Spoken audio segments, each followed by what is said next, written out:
You may be seated tonight in the presence of God. Let's give the worship team a great clap offering. They did a tremendous job. Did a tremendous job. All the workers and laborers and volunteers, amen. Let's give them a great another clap offering, amen. They are doing a tremendous job to see everything that's taking place here in the Northern California. It's so powerful, and it's a blessing and honor to be with you guys tonight here as we continue the conference, God's Arrows. Amen. Somebody say, I am an arrow. Kind of, I am an arrow. Amen. Give the Lord a great clap offering. Amen.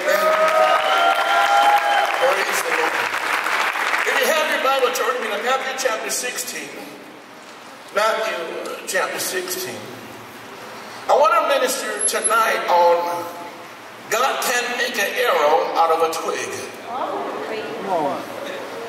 God can make an arrow out of a twig. Matthew chapter 16, I'm going to be reading out of two different translations. And I'm going to go ahead and start here in the New King James in chapter 16, verse 13. It says, when Jesus came into the region of Philippi, he asked his disciples, saying, who do men say that I, the Son of Man, am? So they said, some say John the Baptist, some Elijah, others Jeremiah, or one of the prophets. He said to them, but who do you say that I am? Simon Peter answered and said, you are the Christ, the Son of the living God. Yes. Jesus answered and said to him, blessed are you, Simon Bar-Jonah, for flesh and blood has not revealed this to you, but my Father who is in heaven. And I also say to you that you are Peter, and on this rock I will build my church, and the gates of Hades shall not prevail against it. And I will give you the keys of the kingdom of heaven, and that everything you bind on earth will be bound in heaven, and everything you loosen on earth will be loosened in heaven. Father, we want to just thank you, Father, this evening for your presence that's in this place, for your people, God, for your pastors, your leaders, your men and women of God. Lord, I just pray, God, that you would speak to us clearly, God, that Lord, that we would lay down every wall and all our shields and all our defense, God, that it would go down so that we would grasp a hold of everything you have for us, so God, that we lay aside our titles and our overzealous thinking of who we are, God, that we just lay it down and that we would be vulnerable to you, God, so that you would just heal us, speak to us, mend us, cause us to become everything you want us to be, Father. In Jesus' name, and everybody says, amen, amen. Amen. Give the Lord a great clap offering, amen. Church, I want to just take my time if I can and here, because I want to lay something out here that God placed in my heart for tonight. I looked at this and I want to read, if I can, just a little bit on the Message Bible. The Message Bible says something like this. It says, when Jesus arrived in the village, he asked his disciples, what are people saying about who the Son of Man is? They replied, some think he is John the Baptist, some say Elijah, some say Jeremiah, one of the other prophets. He passed them, and how about you? Excuse me, he pressed them, and how about you? What do you say I am? Simon Peter said, you are the Christ, the Messiah, the Son of the living God. Now listen closely to this.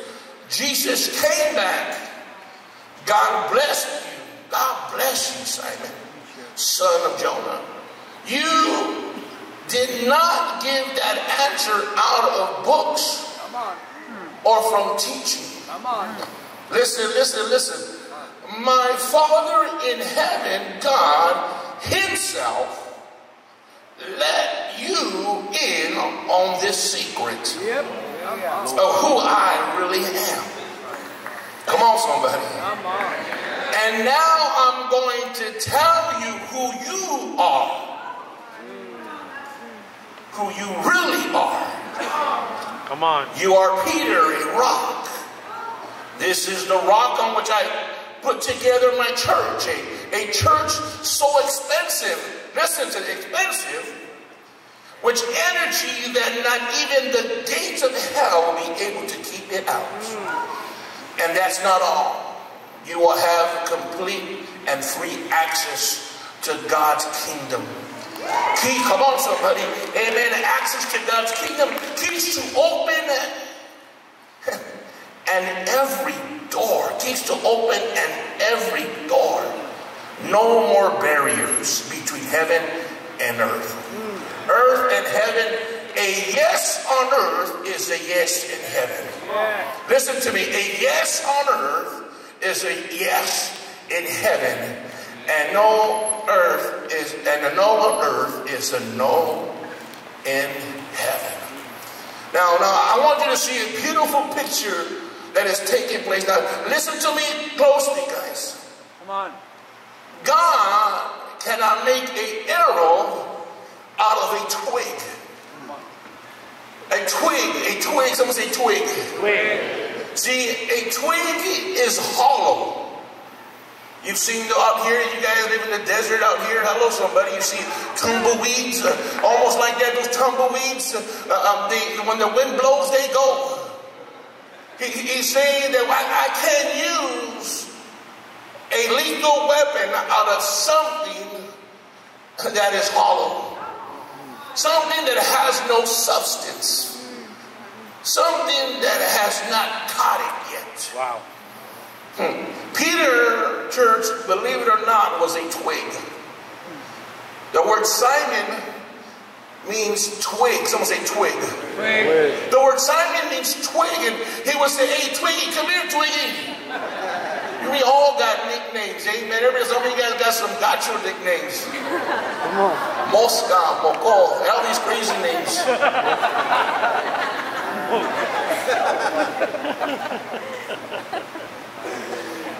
And here it is a picture of God and Jesus right there. And he's saying, hey, you, twig, who do you say I am?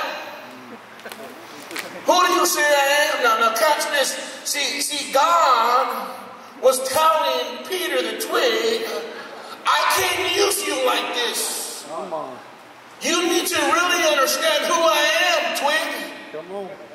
You need to really understand who I am and what I can do. Because others say all this stuff. But who do you say I am? Who are you? Come on, telling me who I am. See, God was telling Peter, I can't use you like this, Peter. Peter, I love you. Peter, the mercy and grace of God is great and all that. He said, but you haven't really caught the vision. You haven't really caught the vision. And always when people saying all this weird stuff, you're a twig, and I got to get rid of the twig in you. All of us, there's a twig in all of us. Come on. Now, I say tweaker, I said a twig. That's a whole different sermon. In other words, Jesus was saying, Peter, let me show you who you really are. Peter, I want you to meet Peter. Hello, somebody. Listen to what he says here. He says, I'm going to tell you who you really are. Wow. Before he gets into telling them the rock and all these things that everybody likes to glorify, nobody wants to talk about the twig. Nobody wants to talk about the hang-ups, the flaws, the shallowness, the things that we preach but we don't live. We tell everybody to be faithful, you're not faithful. Tell everybody to tithe and you don't know how to bullshit. You a twig, you ain't a rock, you a twig. Everybody okay so far? You saying, Peter, I'm going to tell you who you really are. And when I tell you who you really are, you're not going to like it. Because God will always show you who we really are. See, God will always expose you to yourself. God will always show you to yourself so you can fix yourself. Someone say, fix yourself. God will always show you where you lack and where things need to get fixed and things need to get adjusted, where things need to grow up at. Come on, somebody. God will always do that to us. Because God wants more. Someone say more. See, God wants more for us, but you and I, we can't lie to ourselves. Amen. We love to lie to ourselves. I'm okay. Praise the Lord. There's nothing wrong. I'm all right. Pastor, everything is wonderful, you liar. It's the twig talking in you. You're having issues in your marriage. You're having issues with your children. You're having financial struggles. You're a twig that's getting blown by the wind everywhere you go. You're emotional, and you all of a sudden something happens and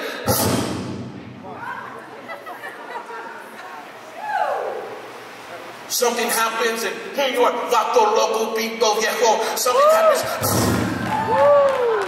Come on, help me, Lord. Come on.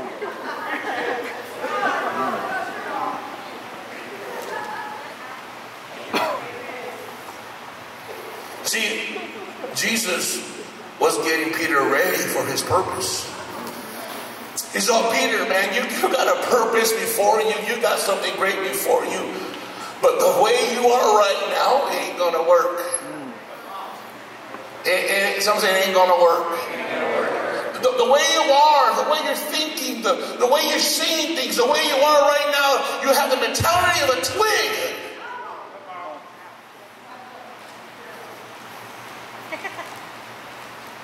See, before he was a rock, he was a twig. Before he ushered in a great movement, he was a twig. Before he did all this craziness and denied Jesus, he was a twig. We're going to get into some stuff right now if I can. Come on, let's get some.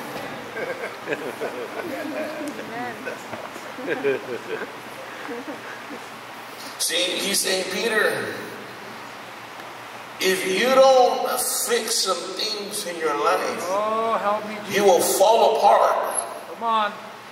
When I begin to work with you, Oh, Lord. when I begin to rebuke you, Oh, help me. when I begin to make you an arrow, you're gonna fall apart in my hands. Now, if you know anything about wood that's hollow or has no substance in it, you can get in there, just touch it, falls apart. Imagine making an arrow out of a twig and it being shallow, and it go hit this part and it falls apart and then it stick. He said, I don't want you to fall apart. I didn't call you to fall apart. Come on. Come on. I called you to be a rock. Yeah. Come on, somebody. I called you, amen, to build my church. I called you to do great and mighty things. But we need to address the twig in you. We need to address that issue that's inside you. Oh, come on. We need to address that thing right there. We need to address Simon. We need to address that Simon, because I'm asking everybody else, and Simon, you open your mouth. You open your mouth, and all of a sudden you told me who I was. Church, please listen to this. We need to let God deal with us. We need to let the men of God in our lives deal with us. Listen to this. The hardest thing for a leader is to find out he's not what he thinks he is. All right, that's me. Come on. Come on, Edgy. I got one believer. Hallelujah. We got one that's going to become a rock. Listen to what I'm saying. The hardest thing for a believer, for a leader, for a preacher, for a man of God is to find out he's not who he says he is. Oh, come on. He's not, amen, all that and a bag of chips. Now you're talking. Come on with me, Pastor. Amen. Yes. See, God will deal with us if we let God. See, if we let Jesus do his part, everything will work out. My God. But listen, if we let him do his part, everything will work out. But you and I need to take a reflection on our lives, an inventory of our lives. We need to do a reflect. Someone say reflect. We need to reflect on ourselves and say, my God, you know what? I thought I was over being a twig, but I always get hurt right away. The preacher, he's picking on me. Ain't nobody picking on you. You ain't that special. I didn't come all the way over here on my daughter's birthday to pick on you.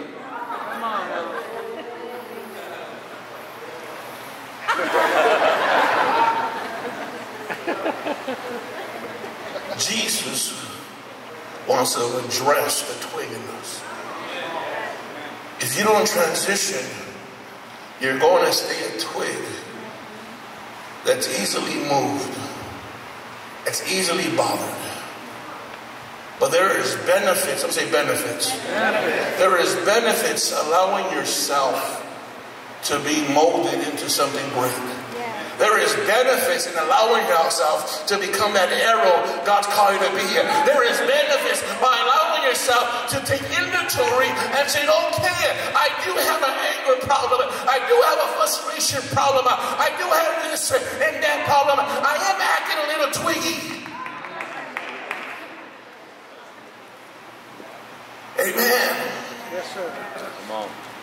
Church, please listen to what took place here, because we're gonna go for a little while. I'm not gonna take too long, believe me, I'm not, but I want to just drive this home if I can, church. Amen. I want you to see this. He says, Simon Peter, you're Christ, the Messiah, the Son of the living God. Jesus came back. God bless you, Simon, son of Barjona. You didn't get this answer out of a book or a teaching. You didn't listen to me. He goes, you didn't go to college and you didn't go all this and get lost. There's nothing wrong with all that stuff. And get lost and reading the books and getting all this and learning Greek and Hebrew and Arabic and getting all these degrees. That's not how you found out who I was. You found who I was by getting down, praying, seeking me, taking inventory of yourself, putting yourself in check, letting yourself to understand that you need me. That you need me. And when you begin to do this, he said, God himself, God's seen you searching me in prayer. God's seen you saying, I'm tired of being a twig. I'm tired of having a twig mentality. I'm tired of having a twig church. Oh, come on, somebody. I'm tired of having twig leaders. I'm tired of being that twig pastor. I'm just tired of being that twig believer. I'm really frustrated and I need to seek God. And he said, because you seek me, God himself let you in on the secret.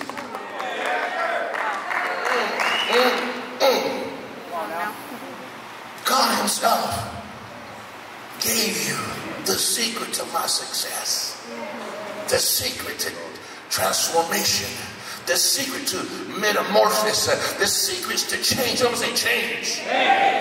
The secret of becoming a great arrow, the secret to becoming an individual that's going to shake this nation, this world, your city, your church. He's giving you a secret of who I really am. My God. Everybody thinks I'm this and that. People think I'm this and this and that, but you tapped into the secret. Oh, you tapped into the secret place. How many know sometimes it's hard to trust people with secrets? Oh, you don't hear me though. Some people, you tell them a secret, they won't tell everybody. This reminds me of these Pastor Bishop saying this joke all the time about these three men that were on the boat. They were in the boat. One was a priest, one was a Mormon, and one was a pastor. And they're all sitting there, and all of a sudden begin to tell all their issues and what they had. All of a sudden the priest says, I have a lust problem. And he said, I got a lust problem. And okay, all right.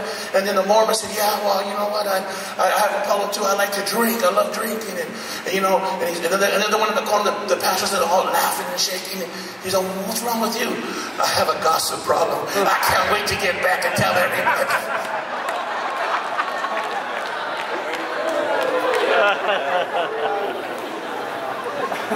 It's hard sometimes to tell people anything.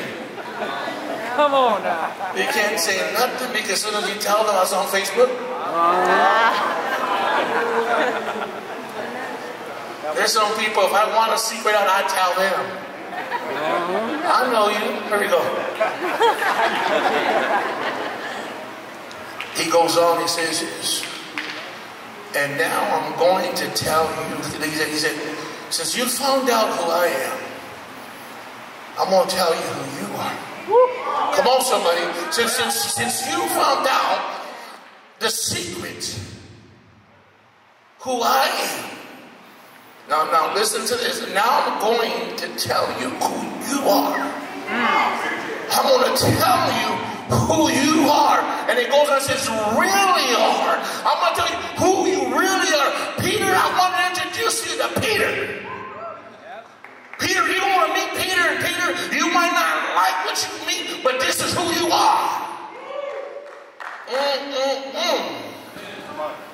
Where the real you stand up. My God. He says, you are Peter the Rock. He's the rock, not this guy Dwayne. Come on, somebody. Peter was the real rock. All right.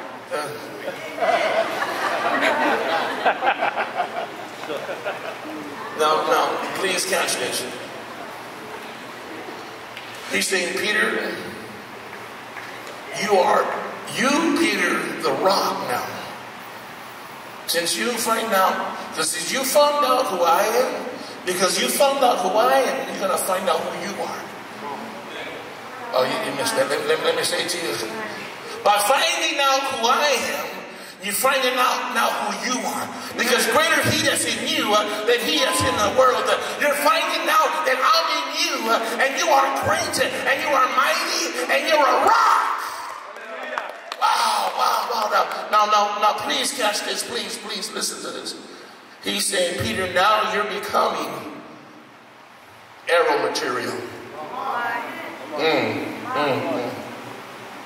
Now that we down with the twig and expose the twig, now I know that you're Peter the Rock. We're getting rid of the Simon in you, the twig in you. And now you're Peter, the arrow material. Someone say the arrow material. The arrow material. Listen to me. Because you found out who Jesus was, you found out who you are. You can build now the church. Wow. This is the thing I need you to understand, church, here. I want to clarify, if I can, for 1 second. This is the thing. He's saying, when you allow yourself to accept what I'm telling you about who you are, then you become a material for greatness. Now you become a stone that can build the church.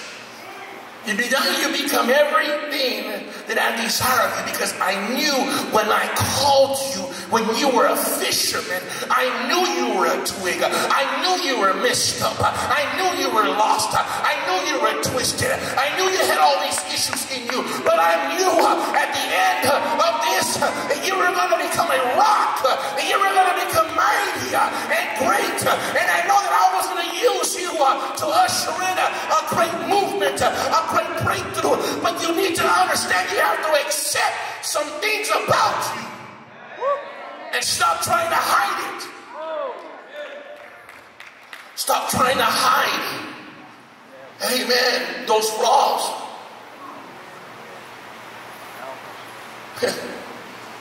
Amen. See, the things that we don't deal with now will destroy us later. That's right. Yes, sir. Come on. The things we baby now will become giants later. Yes, sir.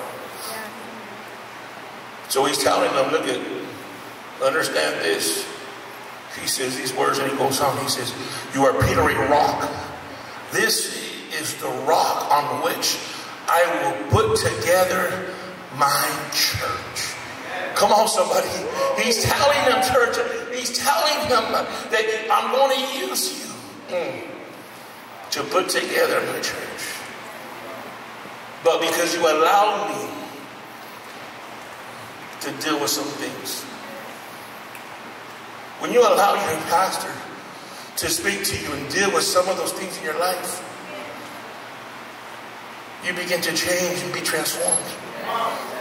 But when you don't, you stay a twig. Now, I'm going to get a little deeper right here. I'm going to get a little deeper right here because I might not even finish my sermon, but I'm going to get a little deeper here.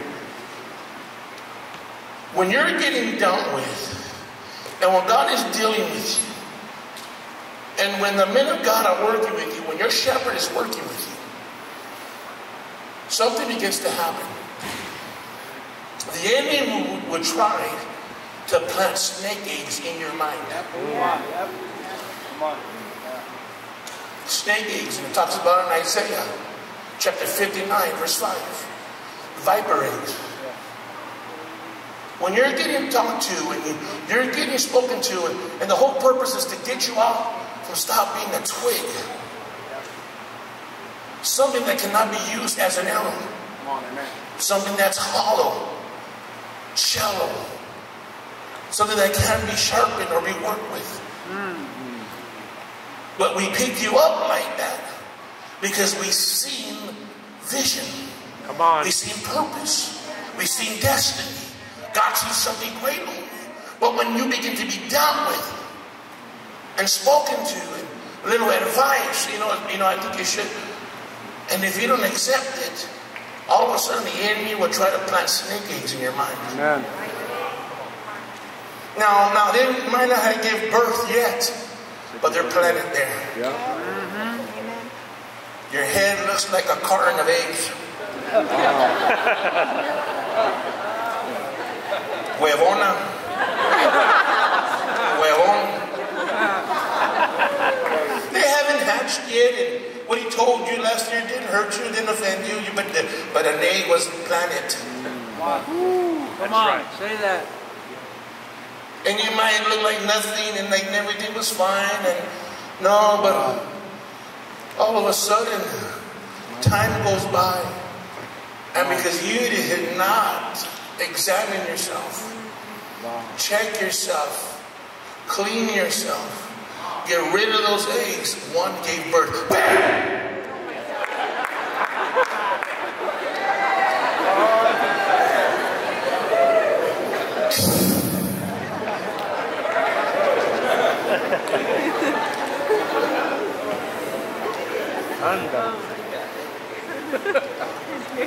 Come on now. All of a sudden now, it's not an egg, now it's a snake. Come on. Now there's a snake in you. And it's harmless because right now it's your pet. But it's going in and out, and those thoughts, everything running around and out. You know what a venom does? It poisons. Because you didn't deal with those snake eggs. Come on. And you took it wrong the way your pastor dealt with you. Oh, and you started thinking things were unfair. When you thought that you felt that you were right. You know, I'm right, everybody's wrong.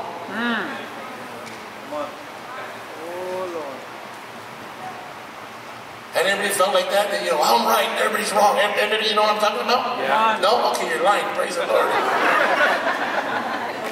I need justice. If we would all get justice, we'd all be dead.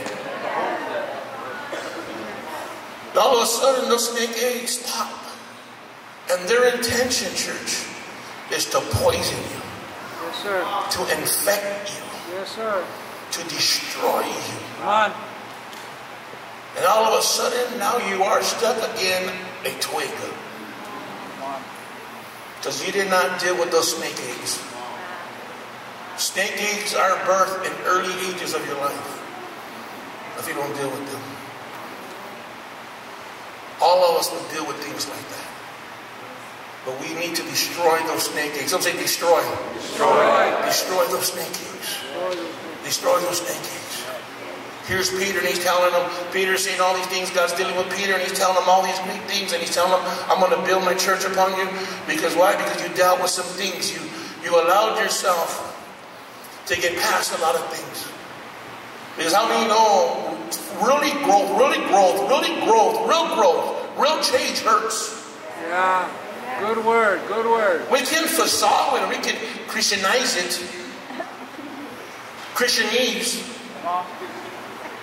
But when we really got to live it, it really will rip you and hurt you.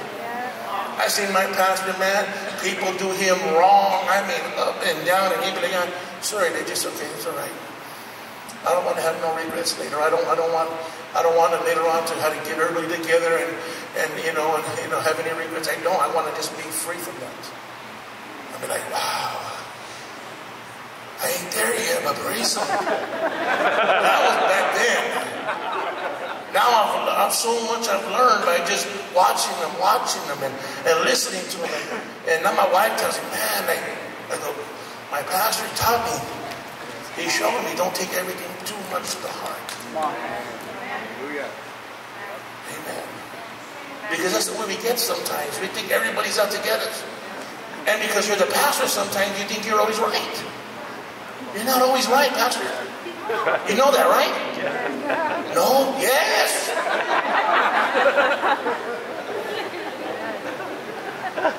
Okay, here we go.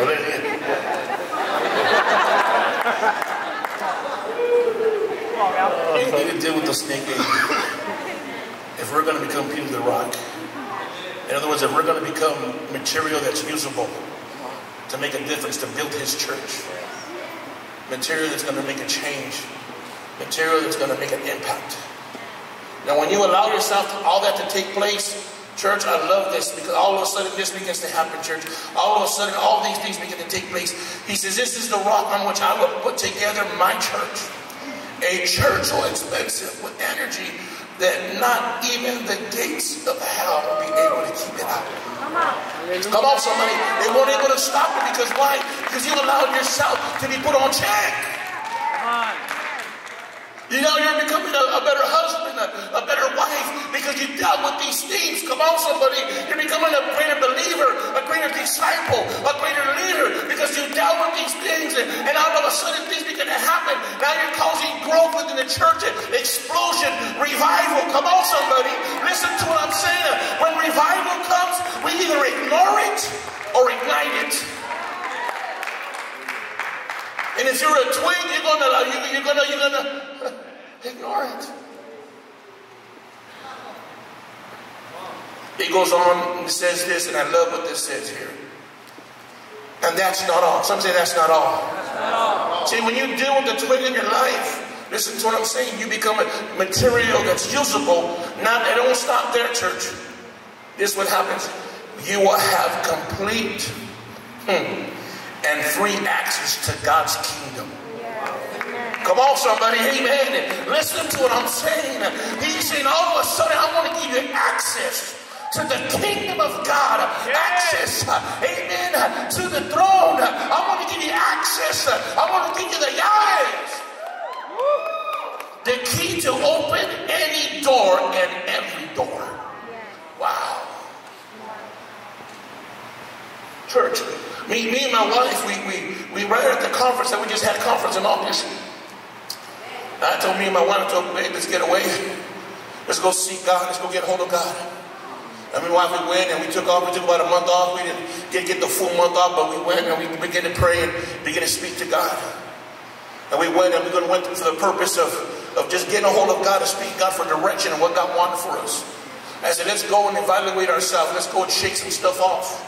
Because you pick up things. Come on, somebody. Right. You pick up stuff. You pick up all these things. And we went and we begin to pray and seek God. And God began to speak to me. God gave me a word. God gave me a rhema word, a powerful word. He says, I want to bring a shift.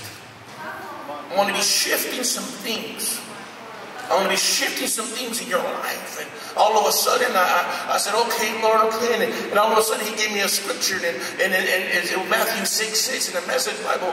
It says something like this. It says, go withdraw to a lonely place, so you're not tempted to role play before man. So that you can be honestly and open before me. So that so things will begin to shift from you to me. And you will see my glory. And I said, man, I've never seen that word in the Bible. I said, oh, praise God. And all of a sudden we begin to pray. We begin to pray for a bunch of things. And we get back, church. I'm going to tell you why. God begins to give you keys to the kingdom. When you begin to cry out and pray, God will answer your prayers. We get back and I get a phone call. The Foursquare calls me. They say, hey, Pastor Edgy, how's everything going? I said, well, everything's going good. Everything's going great. We just got back from sabbatical. We got a hold of God. God spoke to us. We're getting ready to do some things. He says, hold on. He says, I just want to tell you something. And I said, okay, go. He goes, we had a meeting. And with the board and everything shifted for you. I'm like, oh, there's that word shift. I said, all right. I said, okay. He goes, yeah. He goes, so what we want to do is, we know you have 2 loans. You know you have the Foursquare loan, and it was about $450,000, and we know you have the other loan, it's about $400,000. He said, what we want to do is we want to pay your second loan off. Come on, somebody. We want to pay your second loan. We want to gift this to you. And I was humbled. Humbled that God would think of me. Humbled that God did answer my prayer, because that's what we were praying for. We're praying for the loans and how God will pay those loans off, and God will take care of those loans. And these were the words he says. He says, after we pay this loan up, we want you just to focus on building the church. I want you just to focus on, and that's exactly what we did, exactly what we were praying for. Exactly, that's what I'm telling you. When you allow yourself to get the wind of that twig in your life, the Bible says you have access to God. And when you get access to God, when God gives you a yes in heaven, he'll give you a yes on the earth. When he gives you a yes in heaven, he'll give you a yes on earth. When you begin to cry out to him and he'll begin to listen to you, he'll give you access to rooms that you've never been in. See, we think that, oh God, we say all these great things, but we have never been in some rooms yet. There's some rooms we haven't been into. God said, hey, listen to me. Become usable material.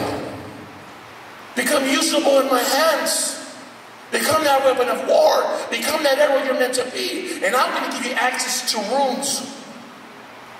I'm going to give you keys to get into some places that you haven't been in. That are going to pay off some things in your life. Come on, somebody. Come on. They're going to allow you to get that church that belongs to you.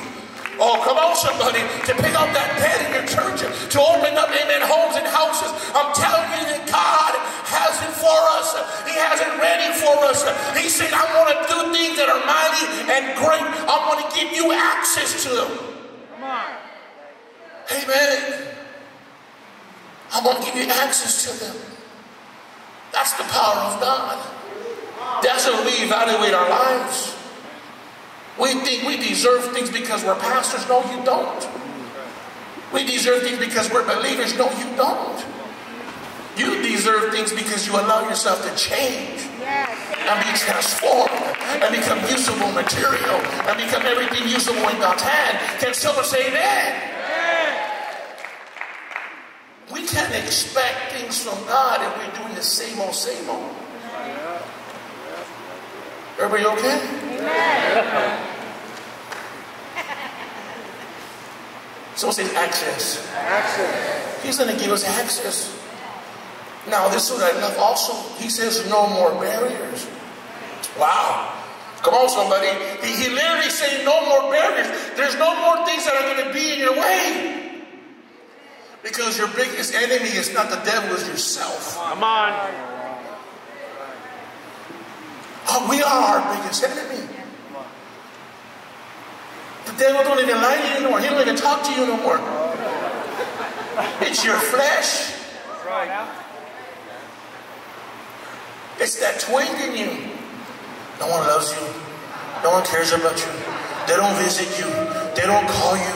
They don't love you. There are those snake eggs. Watch out. Bam, bam, bam.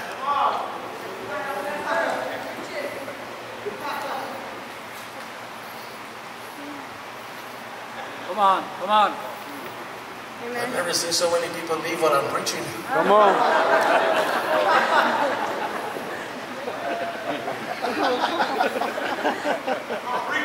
I am preaching. I ain't done. Let me finish. Listen to what I'm saying, church. This is the reality. This is the reality that I'm trying to tell us today. Is that no more barriers, man. We ourselves are our biggest problem. That's right. We get logic. We let logic take over.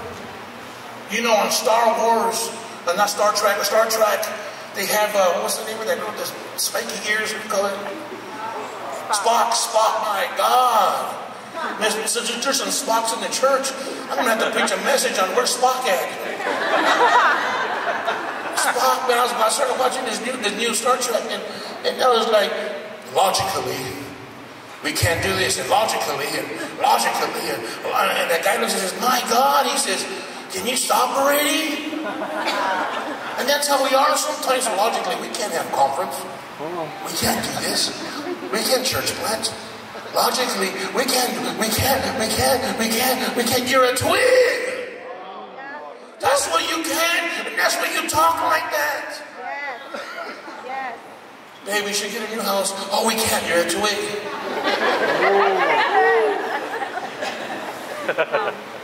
Hey, we should put some more money, plant more seeds in the conference, but we can't. You're a twig.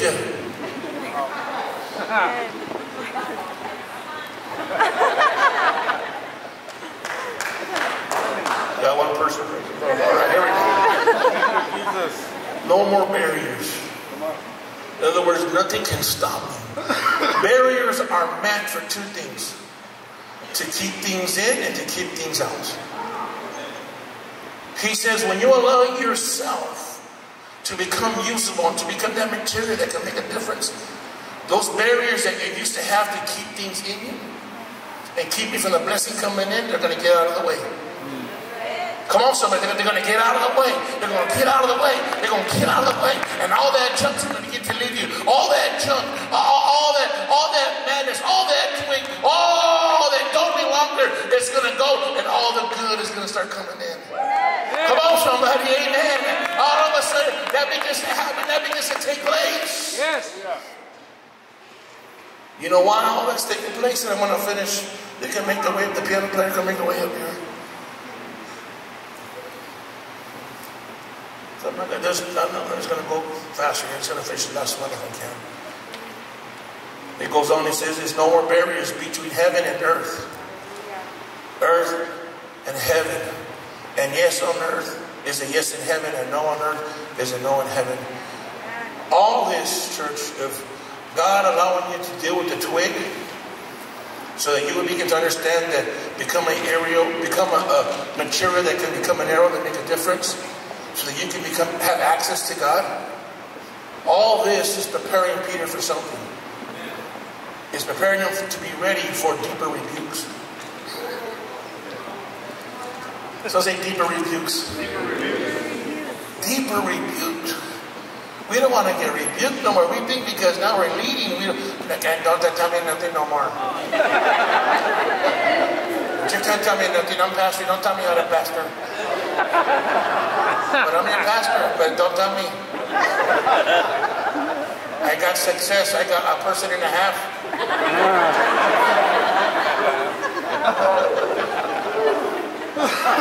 I got 4 people and 2 dogs. Don't tell me nothing.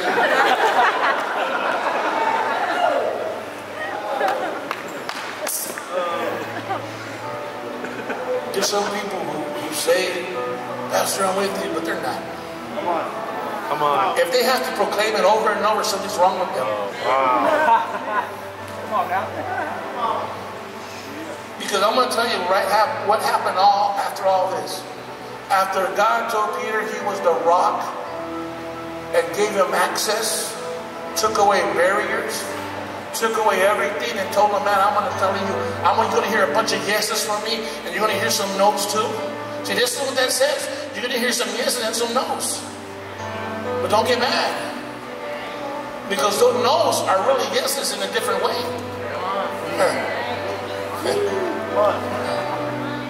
When all that happened, all of a sudden Jesus begins to predict his death and the resurrection that was going to take place in the same chapter. And then Peter, Bible 22 says this, then Peter took him aside and began to rebuke him. He began to rebuke Jesus. Peter, my God, sometimes these people are too much, man. Look at all of a sudden he told him all these things. And it goes to his head. Somebody prophesies on you and all of a sudden you think you're going to be the main guru. I got nothing against prophetic words, but sometimes it's just a prophecy what God desires to do with you. You get a prophetic word and that's all you live on. That's what Peter did. Look at how word Peter got. He rebuked Jesus. He rebuked his leader. He rebuked the man of God in his life. And all of a sudden, church, it says this, and him saying, far be from you, Lord, this shall not happen to you. But he turned aside to Peter, get behind me, Satan. Stop acting like a devil, Peter. Didn't we just talk about this? Come on. Didn't I just say, what's the matter with your knitting the twig and you come out again? Come on. Woo. Come on. Shut up. Get behind me. Yeah, passing right there. Come on, somebody. You got to understand, church. And sometimes we don't want to be said nothing to them. See, I'm preaching, but I'm preaching as a son. I'm a son right now. I'm a son. I don't care about my title. I'm pastor so-and-so. I'm evangelist so-and-so. Take that to the bank. It ain't going to do nothing for me. Woo! I'm preaching as a son right now. I don't want myself to forget that I have a father. Come on, somebody. I don't want to forget that I have a spiritual father in my life. I don't want to forget that, you know what, when nobody wanted me, somebody still worked with me. When I was a stupid twig, somebody still loved me. When I was a twig that couldn't get my act together. When I was a twig that it wasn't even good for a fire, someone still loved me. And still seen a rock or a boulder, whatever.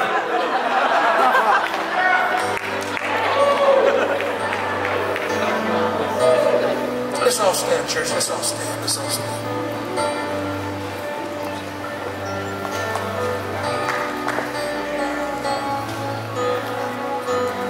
God can't make an arrow out of a twig. So stop giving him the twig. Let's stop giving him the twig. We need to just stop giving him the twig. And let's give him us. Every head bowed, every eye closed. Give him the you that he can use. The you that he's seen that was lost and bound. The you that he's seen right there that was busted and disgusted, that couldn't be trusted. That you right there that was crying out for help. That you right there that you didn't know what else to do but to cry out for Jesus. You, that one that says, God, I'll do whatever you tell me to do. I'll do it. That's the one. That's the one I want. That's the one that I can work with and make a rock and build my church and that hell cannot come against. That's the one I want. That's the material. That's the one that can make a difference. So I can give you the access that you've been crying out for. Give you access to the heavens. Give you access to places you've never been. To open up doors that you've never been. To give you keys to get in places you've never been. He said, let me do that with you. And move the barriers. That barrier that you're stuck at with 10 people. That barrier where you're stuck with 50 people. That barrier where you're stuck with 100 people, 200 people, 500 people, or church planning. And you're stuck in the barrier of church planning. He said, let me remove that. Because why? Because I know you're called to build my church. You're a call. Come on, somebody. You're a call to build. Every head bowed right now. Evaluate, check yourself right now. This This is the time right here where you say, God, here I am. Because I need access to that throne. I need access to doors and to places, and I need barriers to be moved all the way. I want to give you something that's usable, something that can be used. I want to give you that right now. I need more of you right now in my life to do more. If that's you, I want you to come now. Come on, come now. Come on. Come on.